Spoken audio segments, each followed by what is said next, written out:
자, 이번 시간에는 소크라테스는 과연 현명하다고만 할 수 있는가에 대해서 생각해 보도록 하겠습니다. 우리는 소크라테스를 인류의 스승처럼 생각합니다. 아름다운 세상을 만들기 위해 철학이 진정 무엇을 해야 하는가를 목숨까지 걸고 했기 때문입니다. 그래서 그는 철학이 할 일에 이정표를 준 진정한 철학자라고 말할 수 있습니다. 허나 아무리 위대한 철학자라고 하더라도 문제가 없는 것은 아니라고 생각합니다. 위대한 사람일지라도 그 나름대로 독단과 편견을 가질 수 있기 때문입니다.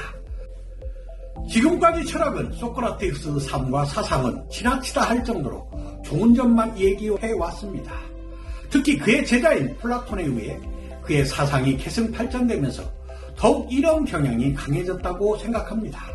그러나 저는 이 시간을 빌어 소크라테스가 무엇을 잘못하여 사형 선고까지 받을 정도로 아테네 시민에게 미움을 받게 되었는가를 나름대로 진단해 보도록 하겠습니다. 철학이 삶에 지혜를 주는 것이라면 이것은 반드시 짚고 넘어가야 한다고 생각합니다. 아무리 위대한 사람이라도 숭배만 할 것이 아니라 반드시 자기만의 독단이 있을 수 있다는 것을 알고 우리도 그런 독단에 빠지지 않도록 늘 경계해야 한다는 것입니다. 게다가 위대한 권위를 깨는 것은 자기 생각을 갖기 위한 첫 걸음이기도 합니다. 그럼 시작하겠습니다. 소크라테스는 올바른 삶을 살기 위해서는 돈과 권력을 추구하는 일반인처럼 살아서는 안 된다고 경고한 최초의 사람입니다. 소크라테스는 사람들로 하여금 그것을 깨닫게 하기 위해 반성과 성찰을 통해 진리를 탐구하는 것이 자신의 사명이라고 하였습니다.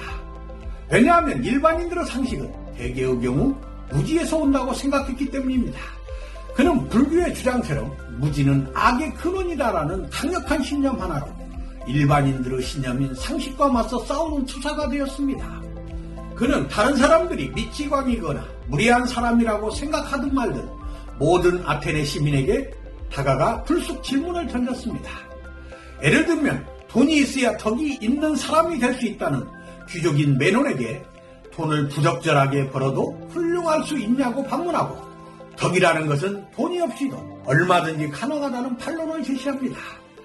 그리고 명성이 자자한 정치가나 유명 강사들처럼 아는 체 아는 자칭 지혜롭다고 하는 소피스트를 찾아가 질문을 던져 그들이 아는 것은 진정하게 아는 것이 아니라는 것을 만인이 보는 앞에서 폭로하는 것을 서슴지 않았습니다. 그는 누구든 가리지 않고 대중 앞에서 대화를 통해 그들이 아는 상식이 무지에서 비롯된다는 것을 깨닫게 하여 무지를 자각시키려고 무던히도 노력하였습니다. 그는 이처럼 일반인들의 검증도 하지 않은 상식은 진정한 진리가 아니고 하나의 의견에 지나지 않는다고 말하고 이성을 통해 검증을 받아야만 진정한 진리를 얻을 수 있다고 하였습니다. 특히 그는 진리를 찾아 영혼을 완성시키는 일보다는 진리를 왜곡하여 가능한 한 많은 돈을 모으고 명성과 명예를 얻으려는 그 당시의 대중들의 스타일 소피스트와 같은 사람들에게 일침을 가하며 그들도 진리를 찾는데 동참하도록 총용하였습니다. 분명 상식을 넘어 좀 더 확실한 진리와 훌륭한 삶을 살고자 한다면 이런 소크라테스의 성찰의 노력이 필요하다고 생각합니다. 소크라테스가 역사상 공헌한 점이 바로 이것이라고 생각합니다. 한 번 사는 인생 대충 살지 말라는 것이죠. 허나 사람들의 모습은 어떻습니까? 일반적으로 사람들은 별 노력 없이 훌륭한 삶을 살 수 있다고 생각하는 경향이 있습니다. 돈이 되는 기술은 어렵다고 생각하고 열심히 수련하지만 멋진 인생을 사는 것은 별 어렵지 않다고 생각하고 대체로 일반적인 상식이나 종교에 맡기는 습성이 있습니다. 대체로 사람들이 별 생각 없이 그럭저럭 산다는 것이죠. 실제로 사는 문제는 기술을 습득하는 것보다 다양하고 복잡하여 습득하기 훨씬 어려운데도 사는 문제는 방치하고 돈과 명성만 얻으려고 혈안이라는 것입니다. 그러니 잘못된 신념 때문에 세상은 혼탁해지는 것이라고 소크라테스는 생각했습니다. 그래서 소크라테스는 이런 혼란함을 막고자 만나는 사람마다 질문을 던지고 그들이 아는 상식이 얼마나 우매한 것인가를 깨닫게 하는데 전력 투구를 하였습니다. 허나 이런 과정에 문제가 생기기 시작합니다. 소크라테스가 질문을 했을 때 일반 대중이나 소피스트들은 경험의 근거에 나름대로 생각을 말했습니다. 그러나 소크라테스는 경험에 근거한 기준은 사람마다 달라 진정한 진리가 될 수 없다고 생각했습니다. 둥그런도 보는 각도에 따라 타원이 될 수 있으니까요. 그리고 그는 누구에게나 옳은 보편적 진리가 존재하는 것이라고 생각하고 그 지식을 삼파수를 통해 끌어낼 수 있다고 생각한 것입니다. 인간은 이성적 동물이어서 다양한 경험 후 공통분모를 찾는다면 절대적 진리를 알 수 있다고 확신한 것입니다. 그러나 여기에서 문제가 발생합니다. 다른 사람들이 소크라테스에게 보편적 진리가 무엇이냐고 물어보면 소크라테스는 아직 자신은 모른다고 대답하였습니다. 이 얼마나 황당한 대답입니까? 알지도 못하면서 있다고 하니 아테네 사람들 입장에서는 기가 찰 노릇입니다. 게다가 소크라테스는 불난 집에 불을 지피고 말았습니다. 모르는 자신이 누구보다도 현명하다는 것이었습니다. 소크라테스는 제대로 알지 못하면서 아는 체하는 사람은 모른다는 것을 모르고 자신은 처음부터 모른다는 것을 알기 때문에 자신이 남보다 현명하다고 하였습니다. 이 얼마나 자존심을 건드는 건방진 대답입니까? 알지도 모르면서 모르기 때문에 누구보다도 현명하다? 결국 이 말에 아테네 사람들은 발끈했을 것으로 생각합니다. 소크라테스의 주장이 어느 정도 설득력을 가지려면 일단 이성을 통해 알 수 있는 절대적 지식이 있다는 가정을 증명해야 하지만 소크라테스는 그것을 증명하지 않고서 마치 그것이 실제로 있는 것처럼 가정하고 경험할 근거한 지식은 참다운 지식이 아니라고 비판하니 공격당한 사람들로서는 소크라테스의 억지 주장 때문에 분노가 일 수밖에 없었다고 생각합니다.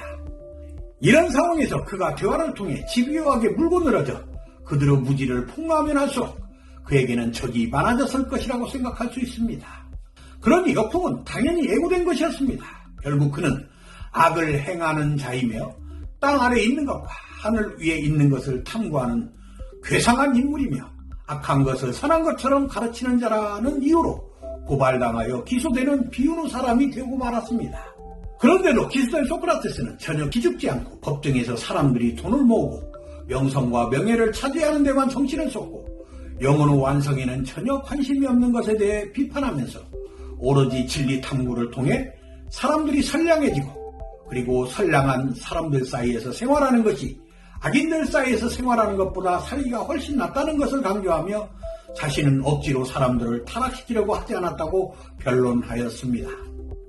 그리고 그는 신이 자기 자신과 타인을 탐구하는 철학자로서의 사명을 주었다고 말하면서 진리에 어긋난 사람을 보면 그런 사람을 나는 내버려 두지 않거나 외면하지 않고 그에게 질문을 하여 실험할 것이라고 공언하였습니다. 배심원들은 자신들을 나무라도 큰소리치는 이런 소크라테스를 보고 어떤 판결을 내렸을까요? 당연히 좋게 판결할 리 없겠지요. 아마 오만하거나 정신나간 사람처럼 봤을 것이라고 생각합니다. 결국 소크라테스는 자신을 변론하다가 더 화만 키우고 말았습니다. 마침내 사형 선고가 내려졌고 사형 선고가 내려지자 소크라테스는 배심원들을 향해 더욱 열을 올려 비판합니다. 소크라테스는 자신을 죽인 것은 자신으로부터 배심원들이 비판을 받지 않기 위해서지만 결국에는 후세에 자신보다 훨씬 많은 비난을 받게 될 것이라고 큰소리까지 쳤습니다. 자기는 죽는 날까지 자기 직분에 충실할 것이며 죽음을 두려워하지 않는 것은 결코 지혜로운 일이 아니라며 큰 선을 위해서 기꺼이 죽음을 선택할 수 있다고 변론합니다. 결국 그는 배심원들이 산파 역할을 하는 철학하기를 그만두기를 종용했지만 성찰되지 않는 삶은 가치가 없다는 말로 그 제의를 거부하며 스스로 죽음의 길을 떠나겠다고 공언합니다. 그는 현실과의 타협 대신 자신의 숭고한 길을 스스로 선택하기로 한 것입니다. 그는 마지막으로 죽음은 결코 악이 아니라 꿈이 없는 영원한 잠이거나 영원히 다른 세계로 옮겨가는 것이라고 하면서 다음과 같이 변론합니다. 자, 이제 떠날 시간이 되었다. 우리는 각기 자기 길을 가야지. 나는 죽어라, 여러분은 살라. 하지만 어느 쪽이 좋은 길인지는 신만이 알 수 있다. 소크라테스의 죽음을 알고 보면 스스로 자초한 측면이 있습니다. 사람은 자기중심적 사고 때문에 누구나 자신의 신념을 절대화하려는 습성이 있습니다. 소크라테스가 위대한 철학적 성찰을 했음에도 불구하고 이런 습성을 비껴가지 못했다고 생각합니다.